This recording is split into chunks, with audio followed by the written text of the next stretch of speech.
আমি কোনো পাকা রাঁধুনি না, কিন্তু যতটুকুই পারি তা আমার সংসারের জন্য আমার জন্য চলে যায়। এই নিয়েই আজকে আমি আমার ব্লগটা স্টার্ট করলাম। তা দেখো বন্ধুরা, ভিডিওটা পুরোটাই দেখতে থাকো, আশা করি ভালো লাগবে। কেন বললাম, কী কারণে বললাম, ভিডিওটা না দেখলে তোমরা বুঝতে পারবে না। তাহলে চলো বন্ধুরা, ভিডিওটা এখান থেকে স্টার্ট করি।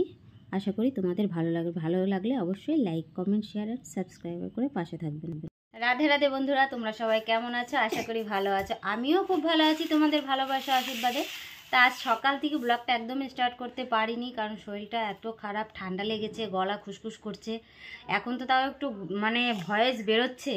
সকালবেলার থেকে কথা উল্টাপাল্টা হয়ে যাচ্ছিল, যার জন্য আর সকাল থেকে ব্লগটা স্টার্ট করলাম না। 10টা থেকে ব্লগটা স্টার্ট করলাম।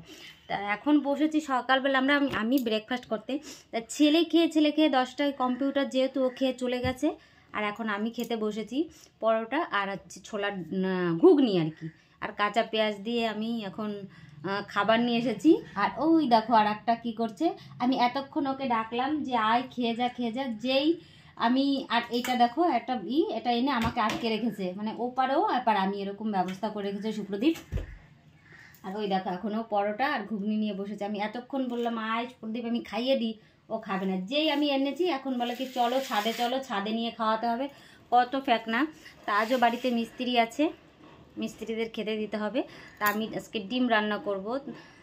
ডিমটা আমি সেদ্ধ বসিয়ে দিয়ে এখন সকালের খাবারটা খাচ্ছি। চলো খাওয়া দাওয়া করে আবার পরে কথা বলবো। আজকে দুপুরে যেহেতু ডিম হবে, তা আমি যখন সকালে টিফিনটা করতে বসেছি তখন তো তোমাদের বলেই দিয়েছি আমি ডিম সেদ্ধ বসিয়ে আমি টিফিন করতে এসেছি। তো এসে দেখি আমার ডিম সেদ্ধটা হয়ে গেছে, ডাল সেদ্ধও হয়ে গেছে।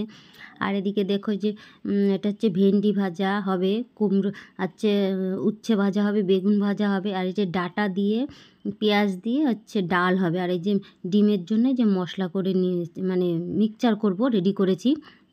এদিকে আমি কড়াইটাও বসিয়ে দিয়েছি।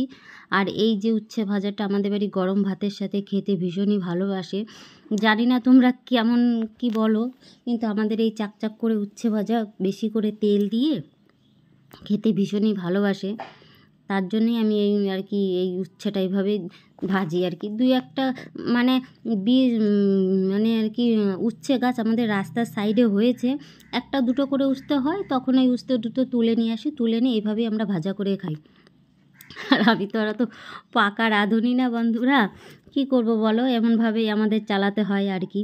এই যে এখন আমি ডিম রান্না করব, যেহেতু বাড়িতে মিস্ত্রি আছে, মিস্ত্রিদের খেতে দিতে হবে, তার জন্য বেগুন ভাজলাম। আর ভেন্ডি ভেজেছি শুধুমাত্র ছেলের জন্য, ছেলে ভেন্ডি ভাজা খেতে ভীষণই ভালোবাসে, এর জন্য ভেন্ডি ভাজা করলাম। আর ডাল করব। তা বন্ধুরা রান্নাবান্না হয়ে গেছে।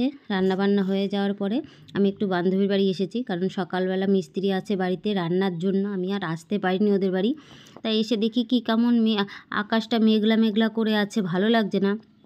আর আমার বান্ধবী কলতলায় বসে আপন মনে জামা কাপড় কেচেই যাচ্ছে। আর যেহেতু এখন বসন্তকাল, হাওয়া ছাড়ে, এর জন্য দেখো কত পাতা পড়েছে উঠানে। আর এখন গাছের পাতাগুলো তো সব ঝরে পড়ে যাবে, তাই না? তাহলে চলো বন্ধুরা, একবারে খাওয়া দাওয়ার টাইমে তোমাদের সাথে কথা বলবো। দেখো আজকে রান্না হয়েছে ডাল, বেগুন ভাজা। আর এই ডিম ভাজাটা সকালে করেছিলাম, এটা আমার জন্য, আমি খাইনি, এর জন্যই রয়ে গেছে। আর এই যে ডিমের লাল লাল ঝোল। আর দেখো ডিমের ঝোলটা আজকে একটু পাতলাই হয়েছে, কারণ কি বলো তো, আমার ডিমের গাঢ় ঝোলটা ভালো লাগে না। আর বসার জন্য দেখো আমি ওদেরকে আসনও দিয়ে দিয়েছি, এখন ভাত বেড়ে ওদের খেতে দেবো। তা দেখো বন্ধুরা, ফাইনালি আমার ভাত বাড়া হয়ে গেছে, এখন ওদের আসলে খেতে দিয়ে দেবো, আর আমরাও খেয়ে নেব। তাহলে চলো বন্ধুরা, এখন আর তোমাদের সাথে খেতে বসে আর কথা বলবো না, খাওয়া দাওয়াটা করে তারপরে আবার তোমাদের সামনে আসছি। আর অনেক দিন পর ভিডিও দিলাম, কিন্তু বন্ধুরা প্লিজ বন্ধুরা পুরোটা দেখে নিও কিন্তু। তো বন্ধুরা এখন 3:10 বেজে গেছে, খাওয়া দাওয়া করে এইমাত্র আমরা ঘরে আসলাম। তা তোমাদের দাদাভাই বাইরে মিস্ত্রিদের সাথে কাজ করছে, সেটা একটু দেখছে। আর আমি এখন একটু বসবো, কারণ শরীরটা তো বেশি ভালো নেই, এর জন্য আমি একটু ঘুমাবো। আর আজকে যেহেতু রবিবার, ছেলের পড়াও নেই আর কোনো চিন্তা নেই। তাহলে বন্ধুরা একবারে সন্ধ্যাবেলা তোমাদের সাথে চার সাথে কথা বলবো, ঠিক আছে? তো বন্ধুরা তোমাদেরকে বলেছিলাম সন্ধ্যাবেলা আসবো চা সাথে। তা এখন 6:30 বেজে গেছে, যে এসেছি, এসে একদম চাটা করে নিয়ে আসলাম। তাই দেখো তোমাদের ব্যাক ক্যামেরা করে দেখো, আমার জন্য দুধ চা। আর এই ফ্ল্যাক্সে তোমাদের দাদা ভাইয়ের জন্য, বাবার জন্য চা করেছি, কারণ ওরা একটু কোথায় গেল, চাটা করছি তখন চলে গেল, এর জন্য ফ্ল্যাক্সে রেখে দিয়েছি। আর এই যে বিস্কুট নিয়ে এসেছি। তো চলো আমি এখন চাটা খেয়ে তারপরে আবার রাত্রে তোমাদের সাথে কথা বলছি।